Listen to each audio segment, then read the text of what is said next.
Hello എല്ലാവർക്കും നമസ്കാരം.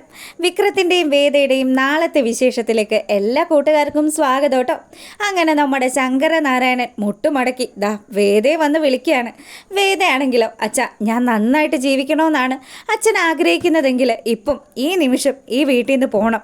ഞങ്ങൾക്കാർക്കും അതുപോലെ ഈ വീട്ടിലുള്ളവരാർക്കും ഒരു ബുദ്ധിമുട്ടും ഉണ്ടാക്കാത്ത രീതിയിൽ അച്ഛൻ മടങ്ങി പോകണമെന്നൊക്കെ പറഞ്ഞ് അച്ഛൻ്റെ അടുത്ത് വളരെ കാര്യത്തിൽ അവളിങ്ങനെ അഭ്യർത്ഥന നടത്തുകയാണ്. ഈ സമയമാണെങ്കിലോ ഏട്ടനെയും കൂട്ടിയിട്ട് ശങ്കരനാരായണൻ ദേഷ്യപ്പെട്ട് അവിടെ നിന്ന് ഇറങ്ങി പോകുന്ന വഴിയാണെങ്കിൽ അച്ഛൻ്റെ മുഖത്തേക്ക് നോക്കിക്കൊണ്ട് അവൻ ചോദിച്ചു, എന്താ അച്ഛാ ഇനി നമ്മൾ എന്താ ചെയ്യുന്നത്? വേദയോട് നമ്മൾ എത്ര പ്രാവശ്യം പറഞ്ഞു, എന്നിട്ടും അവൾ കാര്യങ്ങളൊന്നും മനസ്സിലാക്കുന്നില്ലല്ലോ. ഒരു കാര്യം ചെയ്താലോ, അവനെ അങ്ങ് തട്ടിക്കളഞ്ഞാലോ എന്ന് ചോദിക്കുക. എടാ നീ എന്താ ഈ ശങ്കരനാരായണനെ കുറിച്ച് കരുതിയിരിക്കുന്നത്? ഞാൻ എന്തെങ്കിലും ഒരു കാര്യം മനസ്സിൽ കാണാണ്ട് അങ്ങനെ അവിടുന്ന് പോരുമെന്ന് നിനക്ക് തോന്നുന്നുണ്ടോ?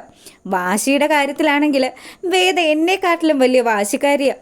അവൾക്കുണ്ടല്ലോ എൻ്റെ സ്വഭാവമാണെന്നാ മുത്തശ്ശി പറയാറുള്ളത്.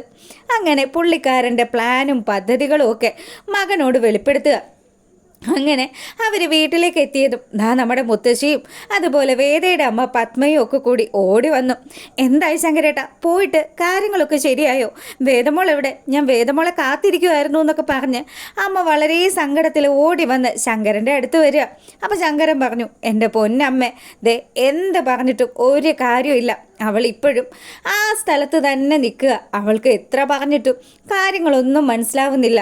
അതുപോലെയുള്ളൊരു തെമ്മാടിയുടെ കൂടെ എങ്ങനെയാണ് നമ്മുടെ വേദമോള് താമസിക്കുന്നത്? പറയാവുന്നതിൻ്റെ മാക്സിമം ഒക്കെ ഞാൻ പറഞ്ഞു. നീ എങ്ങാനും ഇനി അവിടെ ചെന്ന് മോളെ ദേഷ്യപ്പെടുത്തിയോ? സത്യം പറയും, അല്ലെങ്കിൽ അവൾ നിൻ്റെ കൂടെ വരേണ്ടതാണല്ലോ. എൻ്റെ അമ്മേ, ഞാൻ അവളോട് ഇത്രയും താഴ്ന്ന് കേഴ്ന്ന് അപേക്ഷിച്ചത് എൻ്റെ ജീവിതത്തിൽ ആദ്യമായിട്ടാണ്. എന്നിട്ടും അവളൊന്നും തന്നെ കേട്ടില്ല. ഇപ്പോൾ ഉണ്ടല്ലോ, ഞാനൊരു തീരുമാനം എടുത്തിട്ടുണ്ട്. വേദ നമ്മുടെ വീട്ടിലേക്ക് എത്രയും പെട്ടെന്ന് മടങ്ങി വരും. അതും അവളുടെ സ്വന്തം മനസ്സാലെ തന്നെ വരും. എടാ ശങ്കര, നീ ഇങ്ങനെയൊക്കെ പറയുകയാണെങ്കിൽ നിൻ്റെ മനസ്സിൽ എന്തൊക്കെയോ ചില പദ്ധതികളൊക്കെ ഉണ്ടല്ലോ എന്ന് അമ്മ ചോദിച്ചു. ഈ സമയമാണെങ്കിലോ ശങ്കരൻ പറഞ്ഞു, ഉണ്ടമ്മേ, ഒരുപാട് കാര്യങ്ങൾ ഞാൻ എൻ്റെ മനസ്സിൽ കാൽക്കുലേറ്റ് ചെയ്ത് വെച്ചിട്ടുണ്ട്. എന്തായാലും നിങ്ങളൊക്കെ ആഗ്രഹിക്കുന്നത് പോലെ നിങ്ങളുടെ കൊച്ചുമോള് ഈ വീട്ടിലെത്തും. നീയും വിഷമിക്കേണ്ട പത്മൊന്നും പറഞ്ഞ് പത്മത്തേനെയും ആശ്വസിപ്പിച്ചിട്ട് പുള്ളിക്കാരൻ റൂമിലേക്ക് പോവുക. ഈ സമയമാണെങ്കിലോ നമ്മളെ കാണിക്കുന്നത് വിക്രത്തിൻ്റെ വീട്ടിലാട്ടോ. വിക്രത്തിൻ്റെ അച്ഛൻ നമ്മുടെ സുധാകരൻ മാഷ് ചില തീരുമാനങ്ങളൊക്കെ എടുത്തു.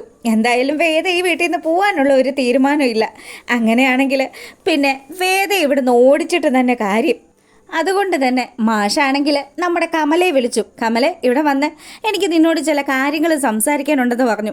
എന്താ മാഷേ? അല്ല, എത്ര നമ്മൾ ശ്രമിച്ചിട്ടും എത്ര കണ്ട് നമ്മൾ ആ കുട്ടിയോട് അനിഷ്ടം കാണിച്ചിട്ടും അവൾ ഈ വീട്ടിൽ നിന്ന് പോകുന്നില്ലല്ലോ. അതുകൊണ്ട് ഇനി നിങ്ങളാരും അവളോട് ഒരു അക്ഷരം പോലും മിണ്ടാൻ നിൽക്കരുത്. അവൾക്ക് ഇവിടുന്ന് ഒരു തുള്ളി വെള്ളമോ അല്ലെങ്കിൽ ആഹാരമോ കൊടുത്തു പോകരുത്. അവൾ ഈ വീട്ടിൽ നിന്ന് എന്തായാലും മനസ്സുമടുത്ത് ഇറങ്ങിപ്പോണം. ആരെങ്കിലും ഞാൻ പറയുന്ന വാക്ക് ലംഘിച്ചു കഴിഞ്ഞാൽ പിന്നെ ഈ മാഷ് ഇവിടെ ജീവനോട് കൂടി ഉണ്ടാകില്ല എന്നൊക്കെ പറഞ്ഞ് പുള്ളിക്കാരൻ കമലത്തിനെ ഭീഷണിപ്പെടുത്തി. കമലയാണെങ്കിലോ, നിങ്ങൾ എന്തൊക്കെയാ മാഷ ഈ പറയുന്നത്? ഞാൻ എങ്ങനെയാ നിങ്ങൾക്ക് എല്ലാവർക്കും ഭക്ഷണം എടുക്കുന്ന സമയത്ത് ആ കുട്ടിക്കും വിശക്കുന്നുണ്ടാവില്ലേ? അല്ലെങ്കിലും ആ കൊച്ചു ഇവിടുന്ന് ഒന്നും തന്നെ കഴിക്കുന്നില്ലല്ലോ. അതൊക്കെ കണ്ടാൽ എനിക്കത് സഹിക്കാൻ പറ്റില്ല. ഞാൻ ഭക്ഷണം കഴിക്കില്ല, സത്യമായിട്ട് ഞാൻ ഭക്ഷണം കഴിക്കില്ല എന്നും പറഞ്ഞ് കമല വാശി പിടിക്കാൻ തുടങ്ങി. ഈ സമയമാണെങ്കിലോ കമലെ, നീ ആയിട്ട് ഈ വീട്ടിൽ ഇനി ഒരു വിഷയം ഉണ്ടാക്കരുതെന്നും പറഞ്ഞ് മാഷാണെങ്കിൽ ദേഷ്യപ്പെട്ടു. എന്നിട്ട് പറഞ്ഞു, ഒരു കാര്യം ചെയ്യാം, വേദയ്ക്ക് വേണ്ടത് വേദ തന്നെ കണ്ടെത്തി കഴിച്ചോണം. അല്ലാണ്ട് ഈ വീട്ടിൽ ആരെങ്കിലും ഉണ്ടാക്കി വെക്കുന്ന ഫുഡ് എടുത്ത് വേദ കഴിക്കാമെന്ന് അവൾ സ്വപ്നത്തിൽ പോലും വിചാരിക്കേണ്ടെന്ന് പറഞ്ഞു. അങ്ങനെ നമ്മുടെ മാഷ് പറഞ്ഞ കാര്യങ്ങളൊക്കെ കേട്ടുകൊണ്ട് വേദ അവിടെ അങ്ങനെ നിൽക്കുക. മാഷിൻ്റെ തീരുമാനമൊക്കെ ഗംഭീരം തന്നെയാണ്. ഈ വേദയോടാണോ മാഷിൻ്റെ കളിയെന്നൊക്കെ ആലോചിച്ചുകൊണ്ട് അവൾ ഒരു ചെറിയ പുഞ്ചിരിയോടുകൂടി അവിടെ അങ്ങനെ നിൽക്കുക. അപ്പം ഈ സമയമാണെങ്കിൽ കമല വലിയ ധർമ്മസങ്കടത്തിലായി. അയ്യോ മോളെ, ഇനി ഞാൻ എന്ത് ചെയ്യും? ശ്രീജ ആണെങ്കിലോ അച്ഛൻ്റെ ഈ തീരുമാനം കേട്ടിട്ട് വലിയ സങ്കടമായല്ലോ അമ്മേ. അവൾക്ക് വിശക്കില്ലേ? അവൾ എന്തെങ്കിലും ഒരു ഭക്ഷണം ഈ വീട്ടിൽ നിന്ന് കഴിക്കുന്നുണ്ടെങ്കിൽ തന്നെ അച്ഛൻ എന്തിനാ അങ്ങനെയൊക്കെ പറയാൻ നിന്നത്? ഇനിയിപ്പം ആ കൊച്ച് എന്തെങ്കിലും ഈ വീട്ടിൽ നിന്ന് കഴിക്കുമോ? ഒരു ഗ്ലാസ് പച്ചവെള്ളം പോലും അതിന് കുടിക്കാൻ പറ്റാത്ത അവസ്ഥയായല്ലോ. അങ്ങനെ നന്ദിനിയാണെങ്കിലോ അച്ഛൻ്റെ തീരുമാനം കലക്കി. അച്ഛൻ കറക്റ്റ് കറക്റ്റ്. എന്താന്ന് വെച്ചാൽ വലിഞ്ഞു കയറി വന്നവർക്കൊന്നും ഈ വീട്ടിലെ സ്ഥാനമില്ല എന്ന് തന്നെ അച്ഛൻ പറഞ്ഞു കഴിഞ്ഞല്ലോ. വിക്രത്തിന് നിന്നെ ആവശ്യമില്ല. പിന്നെ നീ ഇത് ആരെ കാണാനാണ് ഇവിടെ നിൽക്കുന്നത്? എത്രയും പെട്ടെന്ന് നിന്റെ അച്ഛൻ വന്ന് വിളിച്ചതുപോലെ ആ വഴി അങ്ങ് പോയാൽ പോരെ മോളെ എന്ന് ചോദിച്ചു. വേദയാണെങ്കിലോ നല്ല ദേഷ്യത്തെ തന്നെ നമ്മുടെ നന്ദിനിയുടെ അടുത്തേക്ക് വന്നു. എന്നിട്ട് നന്ദിനിയോട് പറഞ്ഞു, അതെ ഏട്ടത്തി, ഒരു കാര്യം ചെയ്യാം. ഞാനായിട്ട് ഭക്ഷണം ഉണ്ടാക്കി കഴിച്ചാൽ പ്രശ്നമൊന്നും ഇല്ലല്ലോ. അതിന് വേണ്ടുന്ന സാധനമൊക്കെ ഞാൻ പോയി വാങ്ങിച്ചോളാം. എനിക്ക് കഴിക്കാനുള്ള ഫുഡ് ഞാൻ തന്നെ ഉണ്ടാക്കിക്കോളാം എന്ന് പറഞ്ഞു. അതിന് നിനക്ക് വല്ലതും ഉണ്ടാക്കാൻ അറിയോ? ആ അറിയാം ഏട്ടത്തി, ഞാൻ കാണിച്ചു തരാമെന്നും പറഞ്ഞ് അവളാണെങ്കിൽ മാർക്കറ്റിലേക്ക് പോവാം. അങ്ങനെ അവിടെ ചെന്ന് കുറച്ച് സാധനങ്ങളൊക്കെ വാങ്ങി മടങ്ങി എത്തുക നമ്മുടെ വേദ വന്നതും ശ്രീജയാണെങ്കിലോ, മോളെ നിനക്ക് ഉണ്ടാക്കാനൊക്കെ അറിയോ? അറിയാം ചേച്ചി. ചേച്ചി പേടിക്കൊന്നും വേണ്ട. ദേ ഇതൊക്കെ കണ്ടുകൊണ്ടേ അപ്പുറത്താ നന്ദിനിയേട്ടത്തി നിൽക്കുന്നുണ്ട്.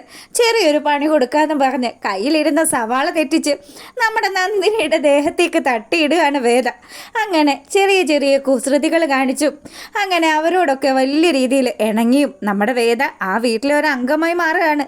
എന്തായാലും ഇത്തരത്തിലുള്ളൊരു ഗംഭീരമായിട്ടുള്ള വിശേഷം ഇവിടെ നടക്കുമ്പോഴാണെങ്കിലോ ശങ്കരനാരായണൻ നമ്മുടെ വിക്രത്തെ പൂട്ടാൻ വേണ്ടിയിട്ട് വിക്രത്തിനെതിരെ ചില കള്ളക്കേസുകളൊക്കെ ഉണ്ടാക്കാനുള്ള പുറപ്പാട് നടത്തുകയാണ്. എന്തായാലും പുള്ളിക്കാരൻ ആഗ്രഹിച്ചതുപോലെ തന്നെ വിക്രത്തെ പോലീസ് കൊണ്ടുപോവോ ഇല്ലയോ എന്നുള്ളതൊക്കെ നമ്മൾ പ്രൊമോയിലൂടെ കണ്ടതാണ്. എന്തായാലും ബാക്കി വിശേഷങ്ങളും ഒക്കെ ആയിട്ട് വരുന്നതായിരിക്കും. അതുവരെ എല്ലാവർക്കും നല്ലൊരു രാത്രി ആശംസിക്കുകയാണ്. അപ്പോൾ ഓക്കെ, ഗുഡ് നൈറ്റ്.